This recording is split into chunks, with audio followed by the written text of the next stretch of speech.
Amanat. Жылқы шүкірдай өжекеңмен сүйіндік ақынды шақыртты. Тамыршы, құмалақшы бақсы балгер диуана ақтау жем қостардың бірде-бірін үйге жолатпады. Тек тоғызақ молла мен сар бәйбіше әйең бас аяғына отырғызды. Күн еңкейіп, көлеңке ұзарған кезде Қожамжар төре жетті. Ол үйге кіре ескі досының қолын алып, бетіне салқын бетін тигізді. Іште елжіресе де қар үстінде жатқан жылқышы әлде босай бермейін деген ниетпен. Көңілімді босатпа, бекіте түс, өжеке досым, деді. Шерушінің бір ұлы десем, басыңды көтермей бұғып қалғаның не? Жарайды, көңілімді осылай көтерсең нетті? Ендеше басыңды көтер, әңгімелесейік. Үш өліп үш тірілсем де оңалмадым, қасиетім қайтайын деген екен, енді өлімді жеңбеспін. Жеңбесемді жатып тоспай, белімді буынып, күтіп алайын, басымды көтеріңдер, деді. Иманын үйіріп аузы күбірлеген тоғызақ молланың қолында доғалық. Өжекеңмен әйең жылқышының еңсесін көтеріп, жастығын биіктетті.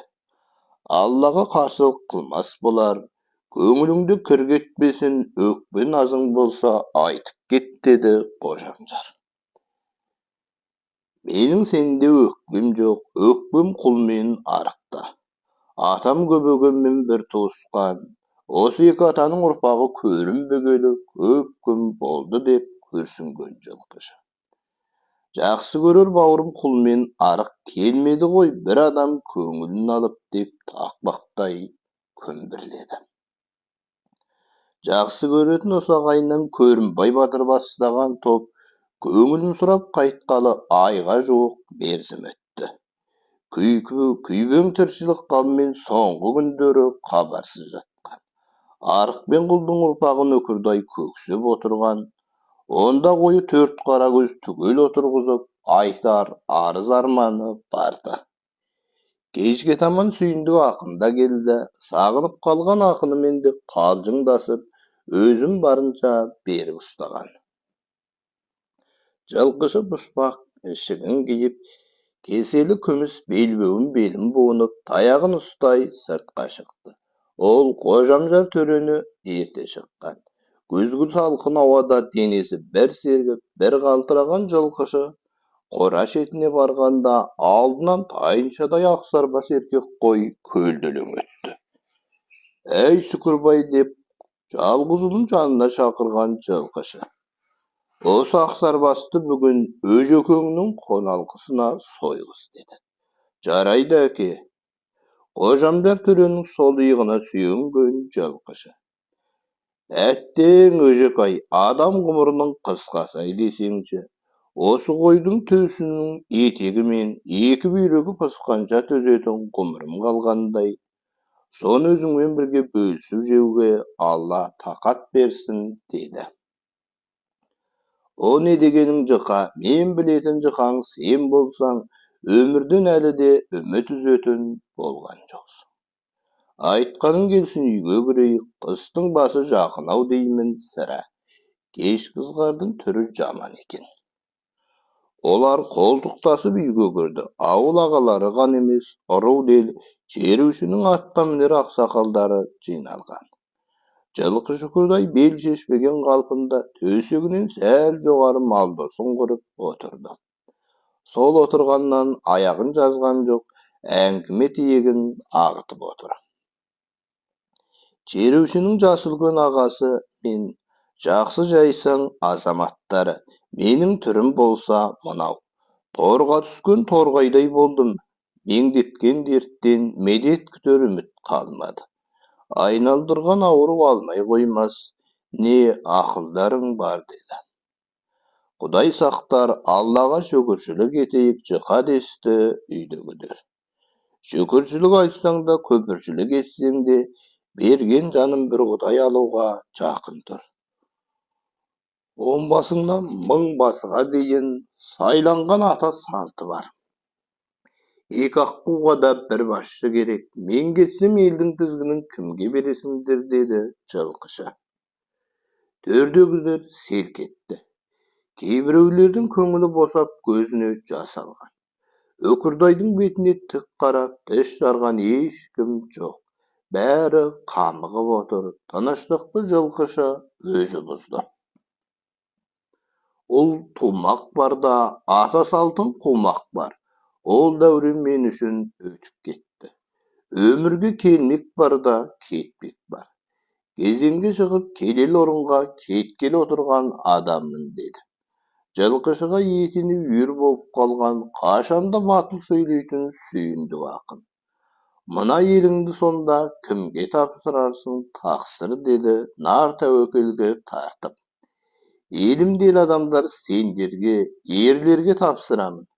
Ой-буй тақсыра, ер дегенде 40-тың қыдыр, 100-ден жүйрік 1000-нан тұлпар, біреу болмай ма ылайықты бір ұлдың атын атасаңшы.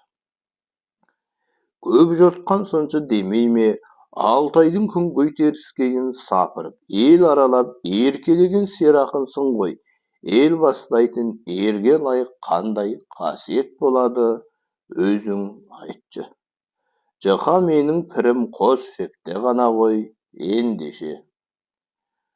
Жақынына тартпайтын, жауынан қайтпайтын, жанын елден аямайтын, жарлыны қордамайтын, қатын сөзіне ермейтін, бала еркіне көнбейтін, сондай ерді атасаңдаршы. Осыныма толған ер ғана ел берекесіне дәнекер болады. Көмілжіп төмен қараған ел адамдары Жықаңның шын көңілінен туған талабын қайтарғысы келмей, 6 рулы шерушіден 8 азаматтың атын атады. Құдай берген мұрагеніңіз Сүкірбай бар ғой. Ол әлі жас. 15-те отау иесі болғанмен 16-да ел иесі бола ала ма? Бұғанасы бекіп, қабырғасы қатқан жоқ. Қайырдың зәңгіше, қайырдың пысық болса да ісік желігі бар. Тырнадан жасауыл қойсаң, басыңнан қиқу кетпейді. Құрманда майтақ бауырың бар. Шолақ мылдық шаңқылдақ деген. Бошан ауылынан атқа мінер Серікбай ғой. Діні қатты бауырым шашал десе басалар, шерушіні тоздырады білем. Ендеше ең ақсақалына тоқтар. Жоқ, ол да емес. Көп жасағаннан не пайда, өткен күнді білмесе, ерте тұрғаннан не пайда, кеткен малды көрмесе, ерте туып не керек, ескілікті білмесе, ерте тұрып не керек, бейсауытты көрмесе, жылқы Шүкірдайдың көңіліне ешкім толмағанын үйдегілер сезді. Сезді де тым-тырыс болды.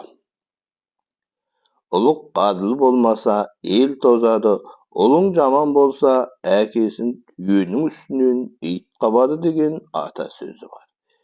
Әлі де кең ойланып, бір-ақ рет пішіңдер. Мен жалғыз, сендер көпсіңдер. Мен кетіп, сендер қалып бара жатқан есіңдер. Елдіктен айырылмаңдар, деді жылқышы. Төрдегілердің көзі қошқар мүйіз, құс мұрын, оюлы түскүйіз басына ілінген Өкірдайдың қаракөк тасына түсті.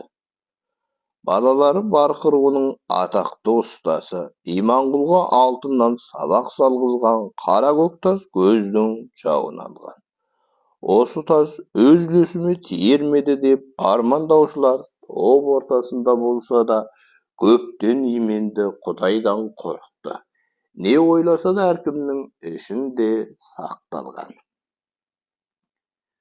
Аз үзілістен соң жылқы Шүкірдай сөзін жалғады. Ауыру батып қиналса да, көкейде өсиет арман тілегін айтып қалуға тырысты. Ол әр ойын 3 нәрсемен мысал етіп отыр. Ырысалды ынтымақ, ынтымақ тек дәнекерлікке тоқтайды. Ынтымақтың 3 дәнекері абысын, ағайын, ұрпақ. Абысын тату болса ас көп, ағайын тату болса ат көп, бала тату болса жат жоқ. 3 ырыздық бар, ол бірлік, тірлік, саулық. Сол ырыздыққа қол жеткізуге 3 киімдік бөгет болады. Содан сақтанғайсыңдар. Өктемдік бірінші киімдік. Ол өрекпіген марқа жүрек. Менмендік екінші киімдік. Мен деген чөл, біз деген көл. Өзімшілдік үшінші киімдік. Өзім десең өлерсің, өзгені білсең жеңерсің. 3 жауың бар. Ол өсек өтірік бақталастық. Үшеуі де сырттан келмейді, іштен шығады.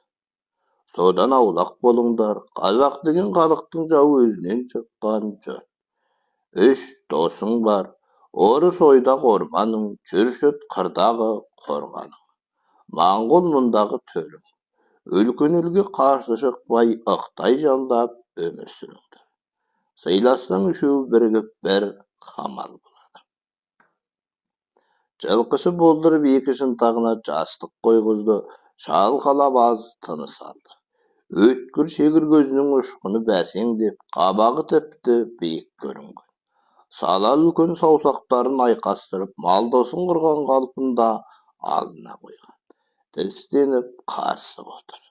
Не қылса да осы түнде ел ағалар арасында сырласып, өсиет аманатын айтуға бекінген. Ол төрдегі қожамжар төреге сәл бетін бұрып: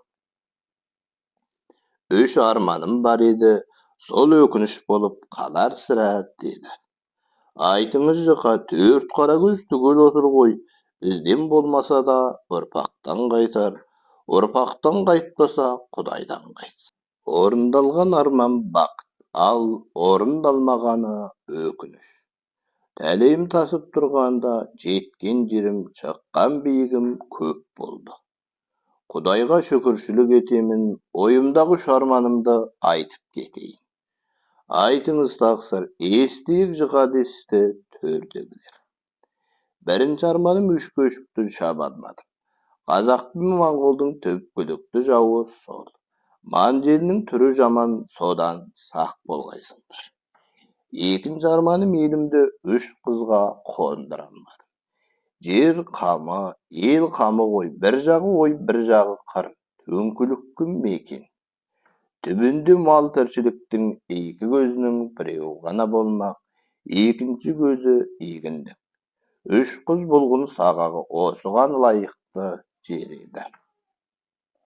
Үшінші арманым жақсы әйелдің құнын жаман ерге теңей алмай кеттім. Ат биеден, ер анадан туған амалым қанша. Жылқышы Күрдайдың өзінен өзі күйзеліп те қиналып отыр. Ойына Жарбикемен Бәтиме келіні түсті. Осындай әйелді қай серден төмен санарсың деп ойлады. Ойын ашық айтқан жоқ. Асылбектің басын манжаскерлер алғанда, Ажар бисенің көрсеткен ерлігін естіп, тек жылқышы Күрдай емес, ел болып разы болған. Осындай әйел болмаса, батыр бағлан қайдан тусын. Байғұс екеуі жетектесіп келгенде қолтығына тығып қорғаштаған өседі. Омырауы сыздаған Ажар бикенің анасын бесіктегі баласының артынан шауып жеткенде екі ел арасына дәнекер болар деп бермеп еді. Сол есептері теріс болмағанына іштей марқайып, содан кейін Ажар бикеге деген ықылас құрметі өскен. Туған келіннен кем келген жоқ. Өз туысы Сәйімбай әйелі Бәтиме құй батпаққа түскен тайлақ түйені екі өркешінен ырғап тұрып суырып тастай берген. Сонда қара былғары мәсінің шажайы майырылып кеткен. Күйеу Сәйімбай сабамақшы болып жігіт мінез көрсеткенде қамшысын жұлып алып тізесінен жалғыз басып сындырған.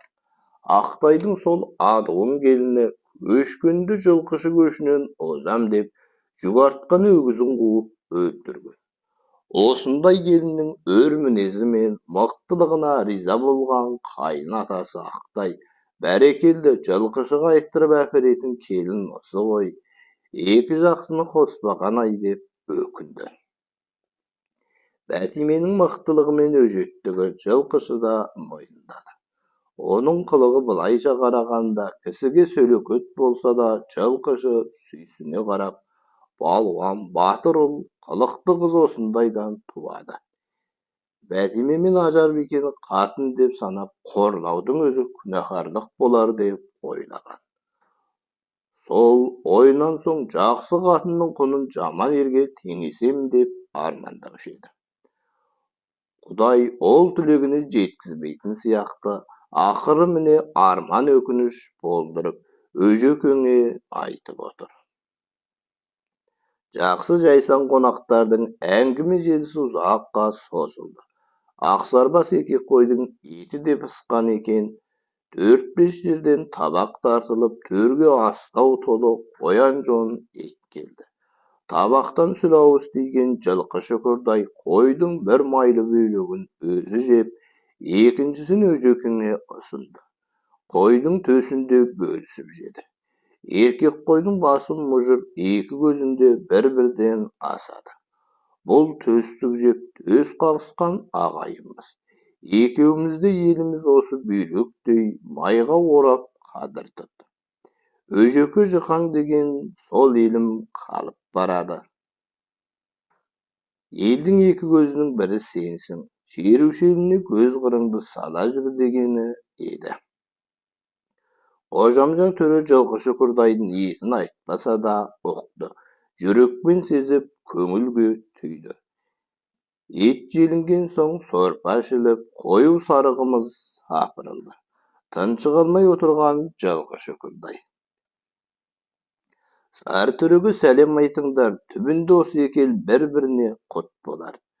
Koý batmaktan atantyy soğurgan jigit çağımnyň belgisi edi.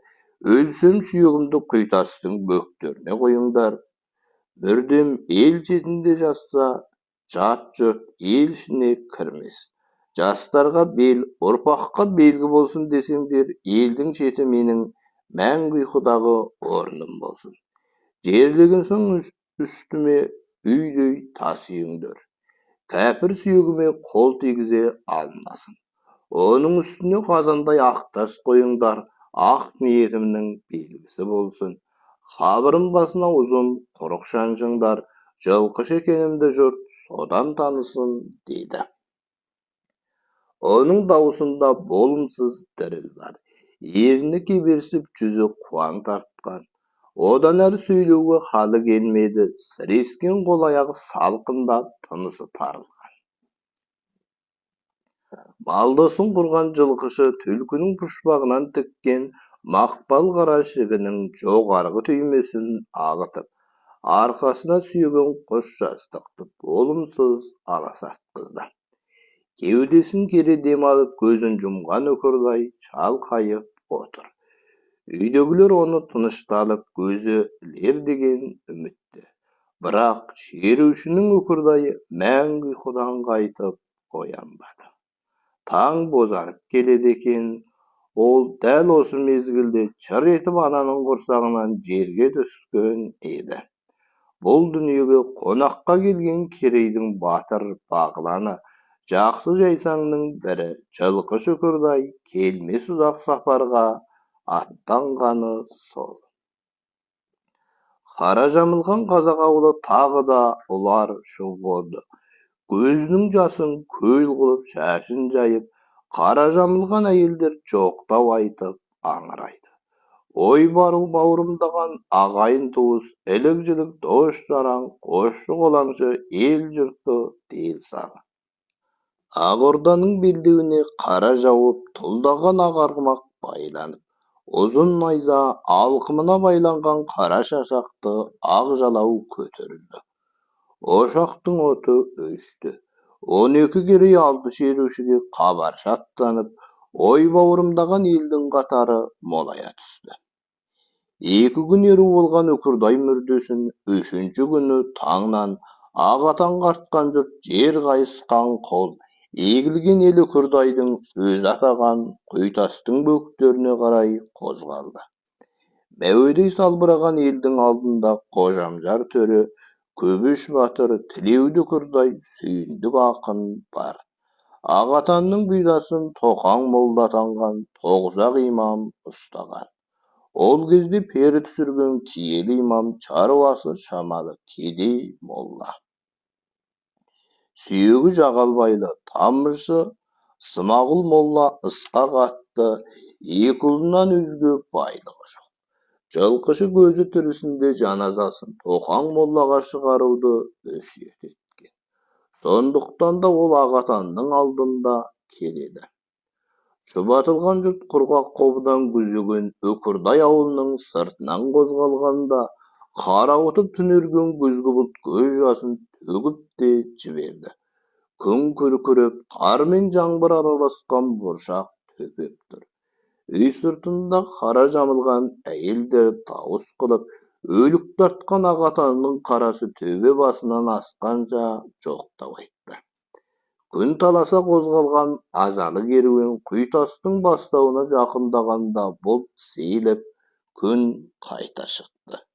Ел қайран жарықтық жықамай, көктің нұры тегін кісінің өлігінің үстіне жаумайды деуші еді, иманды болғыр-ай десті. Жылқы Шүкірдай өлімі бұл елге қанша ауыр болғанымен, қара жер былқ еткен жоқ. Нелер жақсы жайсаңды жалмаған жер қойнын айқара ашқан. Сұры бұлт қаптап, реңі қашқан аспанда қабағын салбыратып, қайғы үстіне қара жаққандай еңсені көтертпейді. Алтайда керейдің Қасымхан күн төңірегіндегі төрт бидің берекесі сыдырап, ықпалы төмендей түскен кез.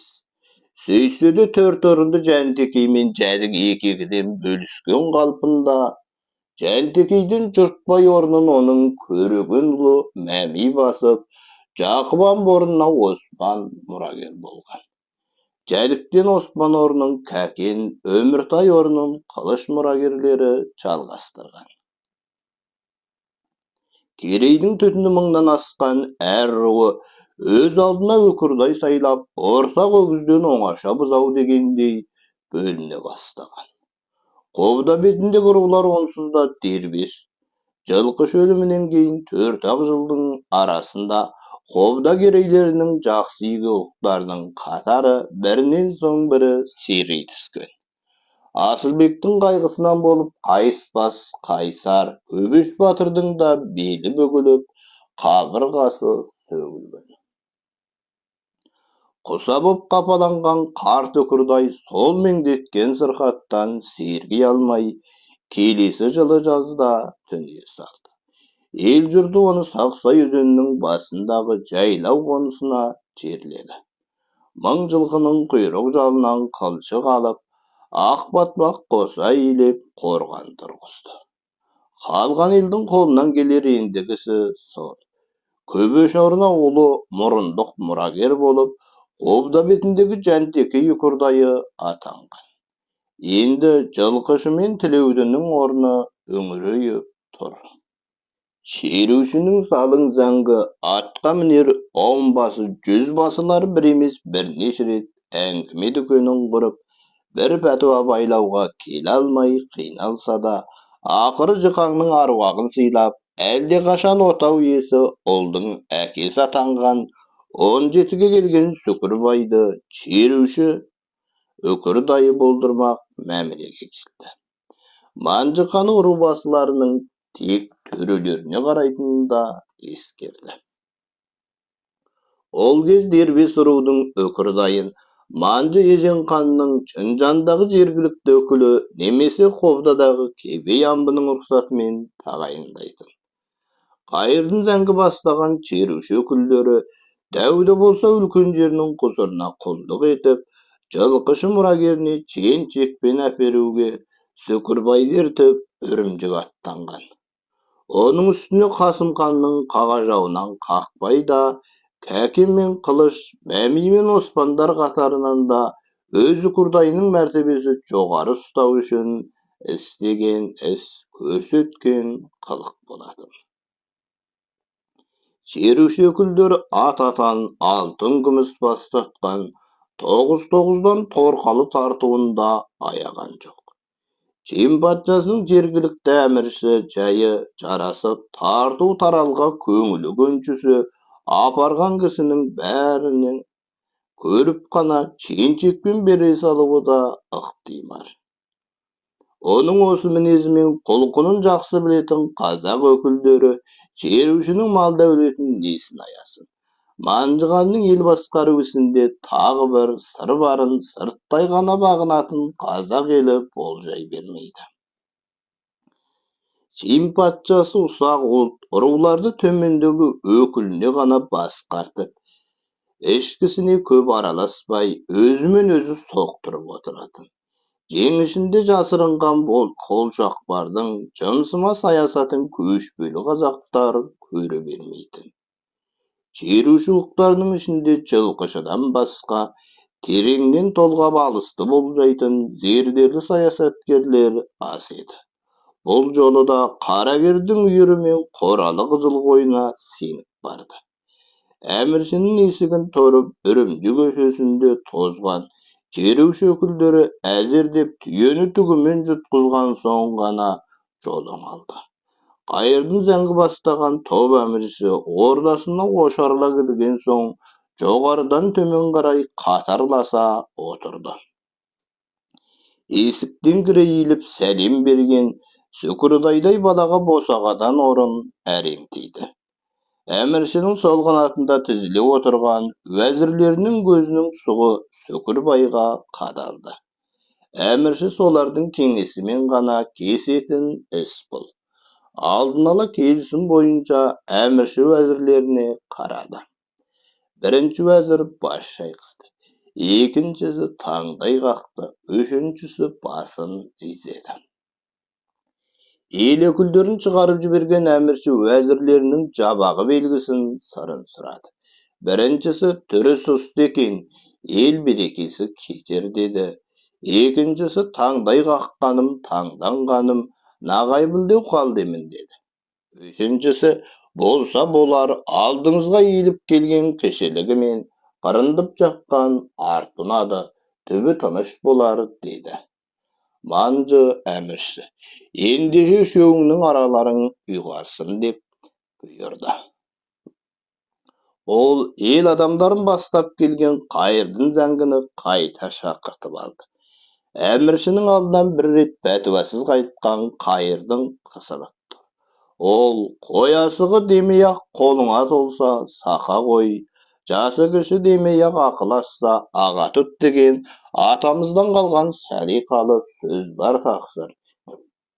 Чин патшасының құзырына құлдық еткен ақсүйек төре ұлықтың өз тұқымы. Жасы да баса бас болар деп әкеп тұрмыз, пейіліңізді беріңіз деп жалбарынды. Қабағын шытып көзін шүйілте айбарланған патша әкімі, жарайды, тілегің болсын деді. Ияр уақытта күбірлеген Қайырдың зәгі жұмсақ табан мәсімен жүгіре басып майпаңдағанда босағадағы кебісін киюге де дәт қылмады. Қайталмай кебісін асығыс киді де ордадан шығуға асықты. Сүкірбай қобдадағы шеруші құрдайына тағайындалып, чен-чекпен киіп, күміс сабақты күрең тас тағып қайтты. Тілеуді құрдайдың әкесі Кенен де сырмақ шетінен кетпеген адам. Шешесі Қызылбай Найман қызы тілді ауызды адам болды. 3 жылының ішінде соларға тартқан шешен де, көсем де алғыры тырқай болатын. Тілеуді соған үміт артып, ол өлер алдында. Ел құлақтан тозады, көңілден семіреді, еліңнің бетін қайтарып, сағын сындырма деп, өкірдайдың мөр таңбасын көзінің түрісінде үлкен ұлы Тырқайға тапсырған. Ұрпақтарымен Қарақастың рулелі болып, өкірдайды жалғыз ағаш сайының басындағы жалпақ саз жайлауының қасына қойған.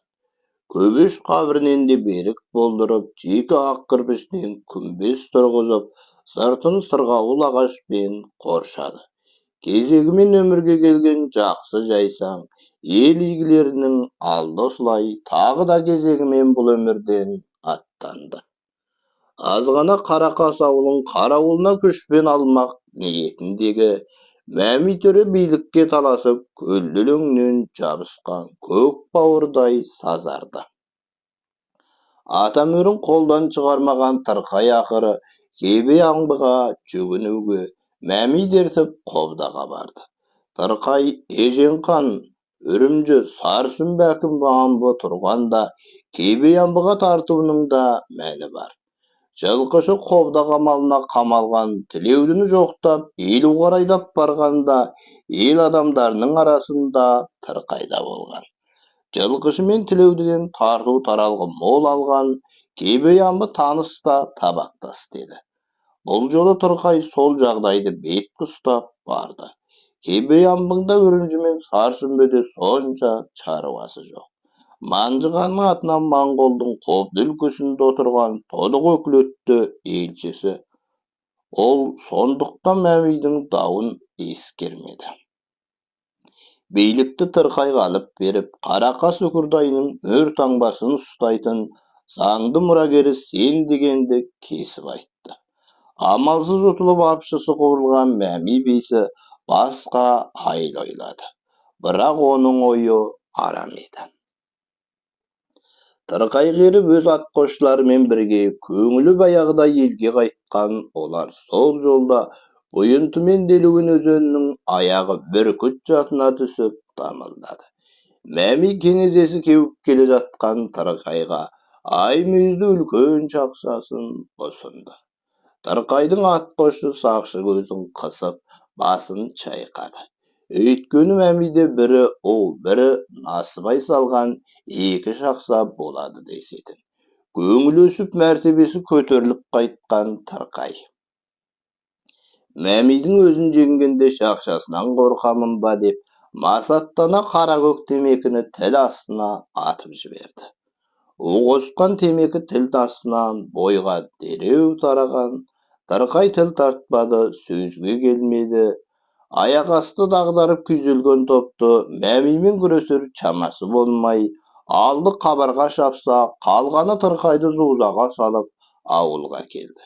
Мәмидің бұл қылығына ыза болған ел азаматтары атқа мініп оның шаттың аузынан ұстап өлтірмекке бел буған.